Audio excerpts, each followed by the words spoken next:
Welcome to this episode of CEO Perspectives, a signature webcast and podcast series by the Conference Board.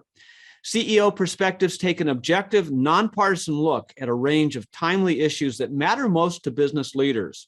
We'll sit down with experts and do what we do best at the Conference Board, provide trusted insights for what's ahead.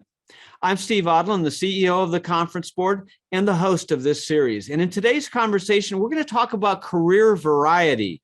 What are the benefits of gaining a diverse background, a set of different experiences throughout your career? How can those different career stages participate in a variety of roles while balancing the competing demands of jobs, families, and communities? It's important to do a variety of different things. And joining me today is Holly Gagnon, the leading voice on organizational culture and employee engagement. She is the co-CEO and chairperson of Artemis Strategic Investment Corporation, which is a SPAC. I'm going to ask you, Holly, in a minute, what's a SPAC? She's also president of HCGC Hospitality Gaming Consulting. She has done it all. She's been a CEO. She's been a board member. She's also a trustee of the Committee for Economic Development, the Public Policy Center of the Conference Board, and a trustee of the Conference Board. Holly, welcome to the program. Thanks, Steve. I'm excited to be here. Holly, what the heck's a SPAC?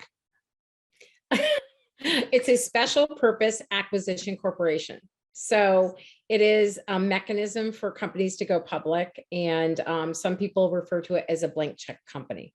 Yeah, which is great if you have a need for a blank check. Okay, we'll do a separate podcast on that, but for everybody who wants to know what a SPAC is. Hours about SPACs these days. So exactly right.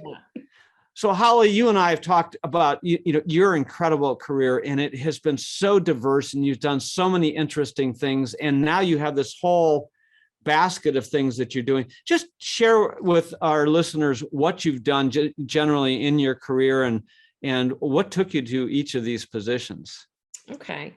It's interesting because I used to use the word happen chance, because I think there are times when some opportunities presented themselves just out of the circumstance that I was in, whether it was a relocation or a change in a new business such as gaming. So I actually started in college as an MIS major back then, Management Information Systems. And it was outside of Boston, a school called Bentley University. And it was one of the first schools that really focused on programming and management information versus computer engineering, right? Because I certainly wasn't an engineering major. And then I changed my major to accounting. And I didn't know that I thought a lot about that combination at the time. I went to work in public accounting and then internal audit for some very large companies. But what I found is that knowledge of management information systems and programming and the language and how to communicate with developers proved to be a very important attribute as I kind of grew through my career. Yeah, and then you became CEO of Seneca Gaming.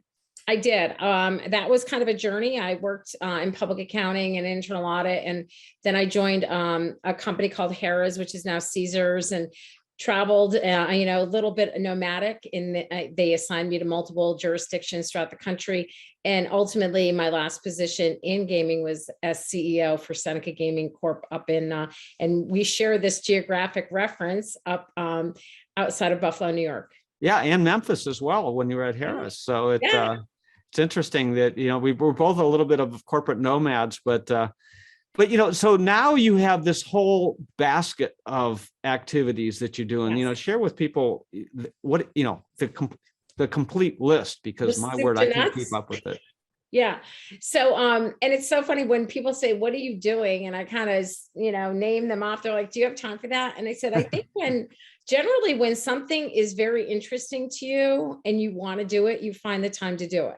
Yeah. I think there's an adage, if you want to get something done, give it to a busy person, they'll get it done. So you mentioned the SPAC, and then I did start a consulting company called HGC Hospitality Gaming Corporation. I'm currently working on a project where my consulting company is opening 2 casinos in Nebraska. Wow.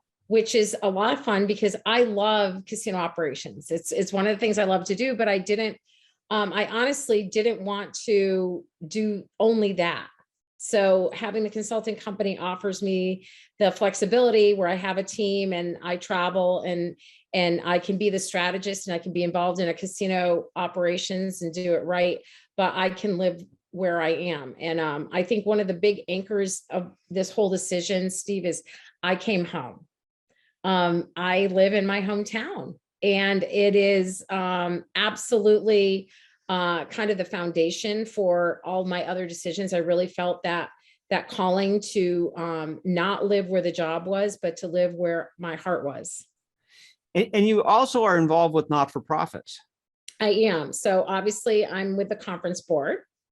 And I also am a founding board member of a group called Global Gaming Women. And that group really came out of a group called the American Gaming Association. We spun off as a nonprofit, and we have grown tremendously. And we are there to promote the growth of women in the casino industry. And whether that means a vendor to gaming or gaming itself, and gaming has evolved into iGaming, sports betting. That has certainly been an evolution. And so we're there. I will say that gaming has predominantly been a male dominated industry. And at one point in time, I was the only female CEO in gaming. So knowing that sense of being the only, as they call it, was certainly, I think, struck us, and we wanted to make it a better place for women coming up through the ranks. Yeah. So, what I hear you saying is, you started with an education, you thought you were going to do one thing, you changed majors, so you collected a variety of academic credentials, and then you kind of followed the open doors that led to, which tried to dovetail your personal skill set interests with, what was out there, I guess, in the marketplace. But what you have said in the past is you didn't try to steer this so much as you sort of went with the tide and where it took you, right? Yeah. I mean, I remember working with colleagues, and they were like, I'm going to be this by this date in my career, and then I'm going to be this. And I would scratch my head. I'm like, how can you, gee, that sounds that's so deliberate. I'm impressed by it, but I also didn't feel that fit into running my life that way. And I think that level of resiliency and the ability to see opportunities and be open to them really was a part of my path to where I am today. Yeah. And when things, I sometimes feel like life is like this corridor, and sometimes doors are open, sometimes doors are closed. And Sure. No matter how hard you beat on the door, it does. But the door, and so what you've done is people have invited you in, the doors have been open, and you've said, okay, let's go do it. And, that is not what a lot of people have as an attitude today.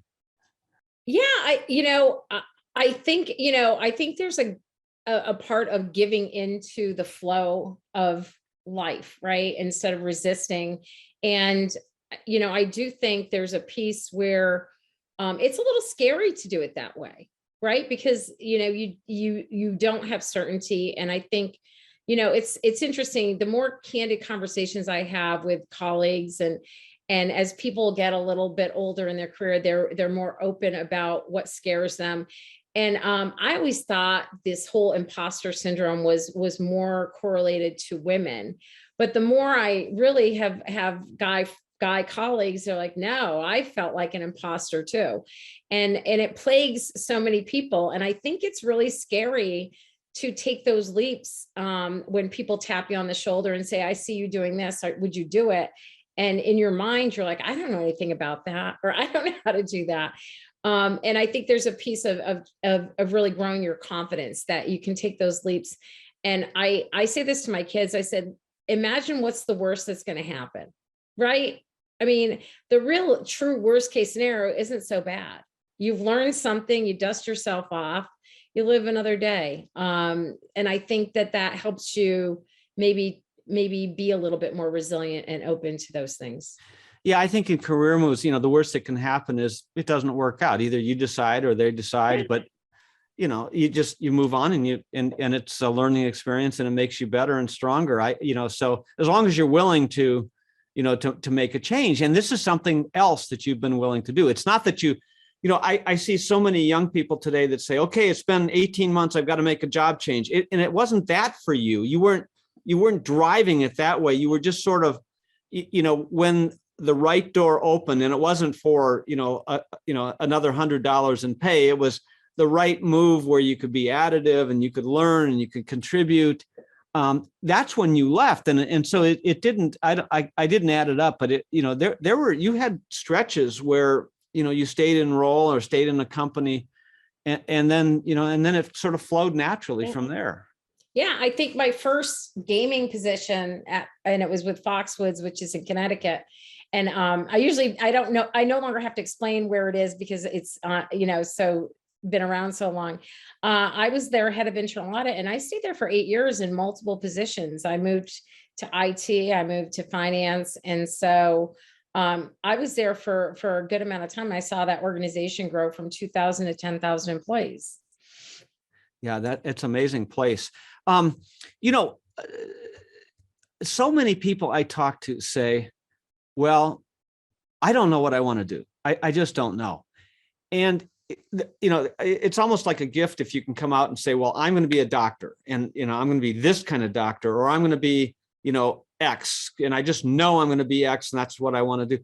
But sometimes when you have so many skills as you do, and when you're so smart and capable, and you could do a zillion things, it's hard to then say, this is what I want to do. And so what you've said is, I didn't decide what I wanted to do. I just said, this is what I'm good at. Here's my skills. And I found something and so I didn't, and then I didn't feel like I was marrying it. I didn't feel like I was committing to it. It just felt like I was going to go do it.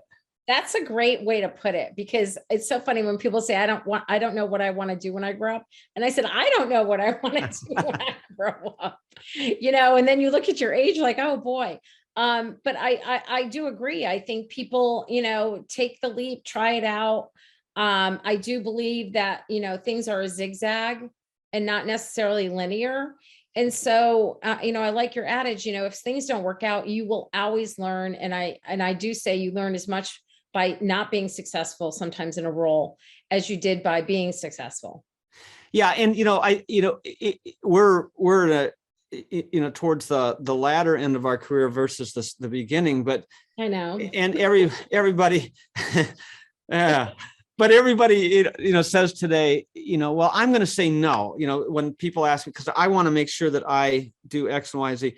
I don't know whether it was generational, but I just remember that, we used to say yes a lot, and basically not do what we were told, but we would just say, and I wonder if that isn't something that, I wonder if it's generational. Then I wonder whether it's just, are all people who are young, is that just sort of when you're junior in your career, do you say no more?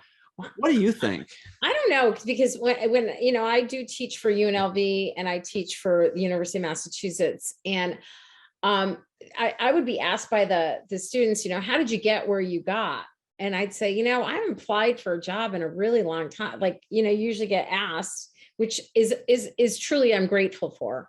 But I said, I think it comes down to three things. I said, one is when someone asks you to do something new or try something and you don't ever respond, it's not in my job description, or no. Say, I'll try it, because they're investing in you. They're testing you out, and you're going to come away with a new skill. Right. Yeah. And you can do that within your own company a lot of times, where people are trying to do things. Yeah, it is amazing. I find I smile when people say, no, I don't want to do that. It's like, really?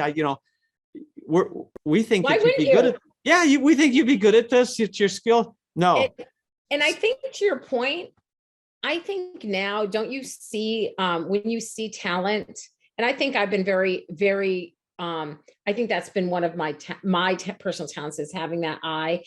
And I remember going to a woman, she was she had gone to Cornell hospitality, and I said, you would be great in marketing. She said, no, I went for hospitality. I'm going to run hotels. I'm like, you know what? I really think you'd be great in marketing. And she made the move for that position. And, she's a senior marketer at a hospital, and she loves it. And she's been doing marketing for years. But I think having the trust that we see things in people, and sometimes it's having those people trusting you enough to believe in themselves and to believe what you're saying. And I've seen that and been part of that over and over again. And almost always the people have been happier, after moving. Yeah, I think so. It's being willing to be open to these kinds of things. We need to take a break. We're talking about career variety and career flexibility and multiple roles. Next, we'll talk about how people who are early in their career can balance these and other priorities. Take a quick break and be right back. As you and your company monitor the volatile and uncertain economy, the award-winning forecast team at the Conference Board predicts a downturn by the end of 2022. Recession will further compound the crises that have recently upended expectations, from a deadly pandemic to a war in Ukraine and the highest inflation in decades. Yet, unprecedented crises also present unforeseen opportunities if you have a trusted, proven navigator by your side. With that in mind, and as the Conference Board has always done, we are providing you with daily, timely, and relevant content that will guide the business community through the economic storm. These trusted insights are being gathered on our website and are available to help your company master the challenges. To find out how you can chart a course for the future which will allow your business to emerge stronger on the other side, visit our free economic hub entitled Navigating the Economic Storm, your indispensable guide through the global recession, located at conference-board.org/topics/recession. Welcome back to CEO Perspectives. I'm your host, Steve Odland, the CEO of the Conference Board, and I'm joined today by Holly Gagnon, the co-CEO and chairperson at Artemis Strategic Investment Corporation. And the head of all sorts of things, which is what we're talking about today. So, Holly, when people say to you, you only have 24 hours in a day, 7 days in a week, how do you fit all this stuff in? What do you say?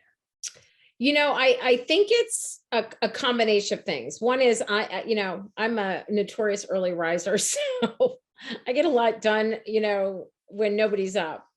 But I do think it's, I was just with a colleague of mine, and we were talking about the same thing. And I said, it's because I eat my toads in the morning. And he said, what are you talking about? And I think it's a Mark Twain adage about frogs, but I often do the things I don't like to do first thing in the morning and knock them out because it takes the most focus and energy. So I think that's a habit that I've acquired over time, for sure. I think too, it's sometimes we just talked about saying yes. Sometimes it's about saying no, and really being somewhat realist with your time and making sure you're getting your priorities straight. So so part of this, having time to do a lot of stuff is doing things that you like, because you've said if you're doing things that you like, which is what you're doing right now, you're doing this basket of variety of things that you like. It's not like work, right? So it's almost like play in the sense hobby. that, yeah, right. Yeah. And so then you find that you can get it all done because it's so much fun. Yeah, and I'm never gonna say that every role that you take is 100% all fun, but there's some responsibilities and some things that are you have to focus and are serious and and all these businesses. But yeah, I think when you really are enjoying and engaged in what you're doing, the time goes by so fast, and you find opportunities to get things done in little. Yeah, and you don't wear out. You have more energy because it's absolutely. Yeah. And you have to put it in the context. Yeah, you have to put it in the context that, it's still called work, so they don't call it work for nothing. But at the same time, it's work that you enjoy. It's like going to school and studying something that you really like. And you brought up the studying thing. I think this whole, and we talked a little bit about this kind of portfolio life. I think there's a piece of it about being a lifelong learner, and that can be done. People can learn new things at any age, and you just don't ever know when it's going to come in handy. It's interesting that you say that, because I've noticed so many people sort of mid-career who say, oh, I can't do that. I'm not an expert in that. And I was like, well, when we were born, we were experts in nothing. I mean, we couldn't even, dress or feed ourselves. I mean, and so you learn these things. At what point did they stop learning? And so what you're saying is, don't ever stop. No. Always take on new things, because you can always learn and develop, but take those cumulative learnings that you have and really apply them in a productive way, right? Yeah, I think that's it. I think that, I've kind of transitioned. I'm on the board of an iGaming company, and I was always working in land-based casinos my whole career, but there's so much I can add from that experience, even though I was new to iGaming. So I think that there are those opportunities. And then I worked for an esports company on their board, and I think it was taking all I knew about hospitality and culture. So I do think if you step back and you really do kind of an inventory of all the things you do, you'll find that you can add a lot of value in a lot of ways. So many people though will say to us and to you, gosh, you're incredible. You're so amazing. You've been a CEO of multiple things. You've been on so many boards. You started a business. You're doing this. I mean, wow. I mean, you're just incredible, and you're so unique. And I can't do it. How could this apply to me? But so, what do you say to normal people who are earlier in their career? Because you were one of those normal people who earlier in your career. Absolutely.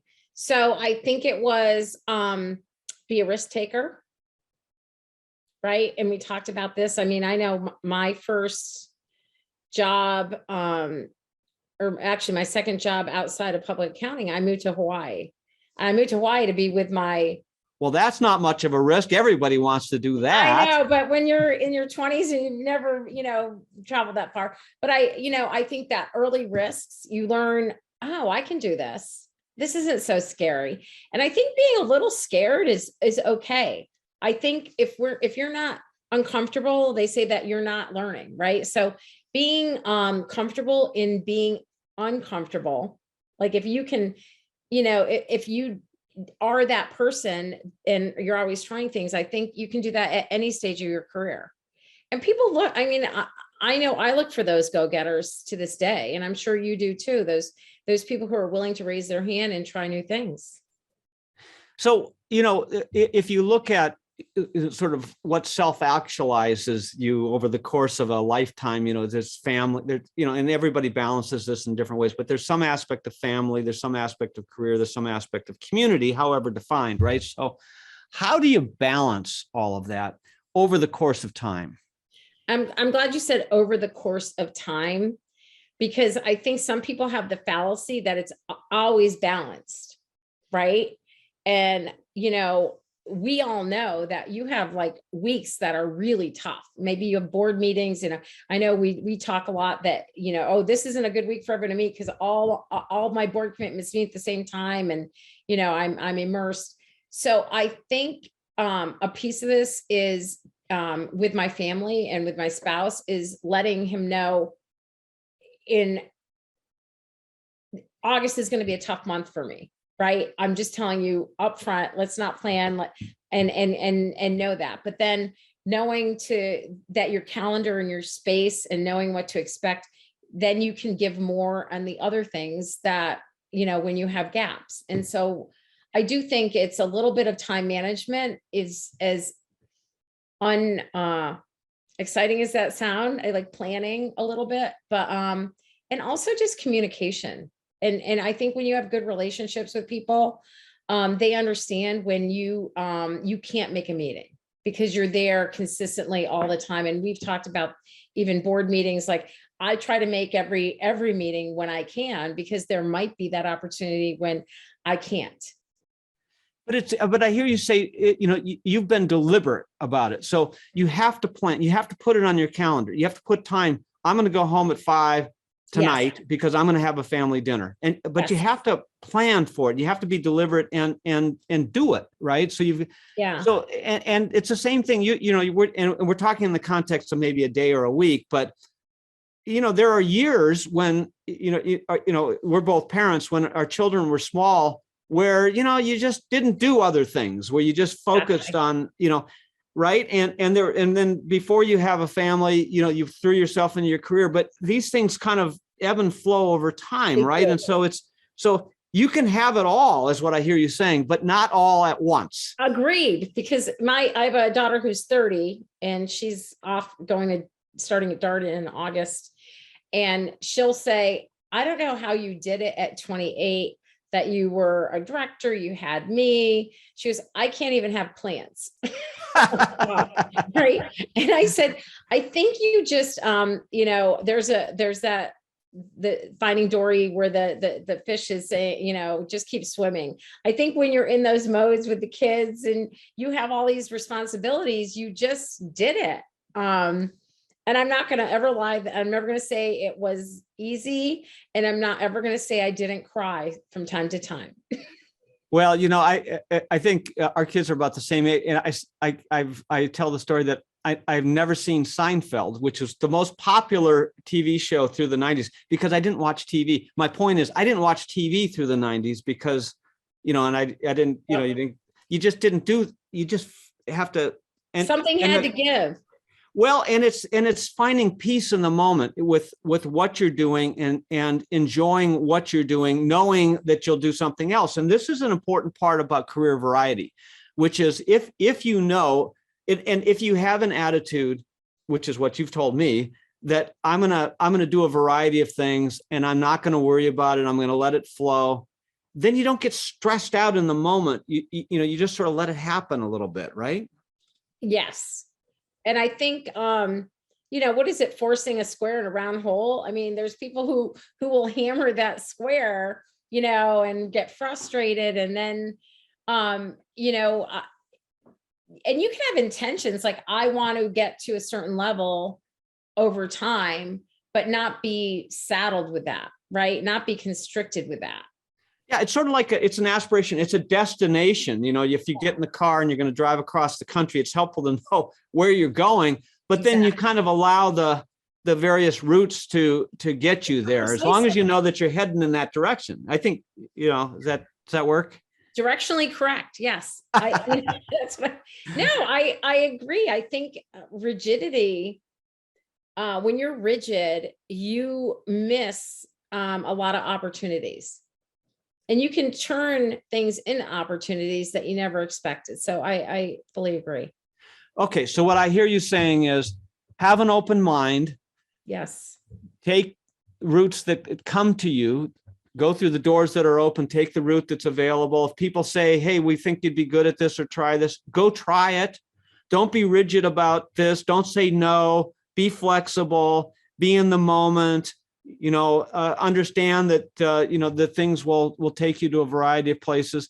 And then ultimately, hopefully have a variety of things that you're doing, because it's the variety of the various pieces that make for a fulsome career. Did I capture all of that? You did. I think, and I would cap it off with, they say comparison is the thief of joy. And I think to not compare your route to other people's routes. It's your journey. You are the CEO of your life, and enjoy it. Holly, it's been so great to be with you. And when I grow up, I want to be just like you. Okay. We're never going to grow up, Steve. Oh, thanks so much for being with us today. All right. And thanks to all of you for listening into CEO Perspectives. Every week, I'll be joined by prominent thought leaders to provide insights into the issues of our time. We'll cover leading topics in geopolitics, economics, public policy, ESG, human capital, and more. Please share CEO with your friends, your relatives, your children, your grandchildren, anybody who will listen. I'm Steve Odland, and this series has been brought to you by the Conference Board.